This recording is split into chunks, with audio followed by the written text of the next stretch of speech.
হরে কৃষ্ণ, সকলকে আশা করছি ভালো আছে। আমি খুব ভালো আছি। আজকের ভিডিওটা আমি এখান থেকে স্টার্ট করছি। তো তোমরা দেখতে থাকো, ভিডিওটা খুবই দারুণ হতে চলেছে।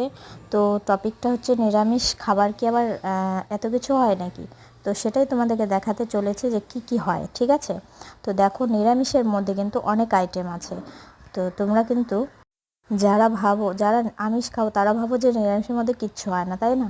তো তাদের জন্য কিন্তু এই ভিডিওটা। আজকে দেখো নিরামিষের মধ্যে কত রকম কত কিছু হয়, দেখো কত টেস্টি, মানে আবার এত টেস্ট, আর একদম তৃপ্তি করে খেতে পারবে, একদম মন শান্তি করে খেতে পারবে। আমিষ কিন্তু কোনো সময় তোমরা মন প্রাণ চাইলেও, মানে মুখে খালি টেস্ট হচ্ছে জিহ্বার টেস্ট, কিন্তু টেস্টটা তোমার কোনো কিছু মানে না মন প্রাণ মানে শান্তি হবে না কোনো কিছু।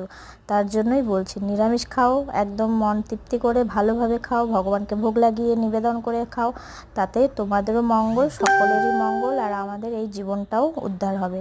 তো ভিডিওটা ভালো লাগলে লাইক কমেন্ট শেয়ার করো। হরে কৃষ্ণ, সাবস্ক্রাইব করে দিবে আমাকে, আমার পাশে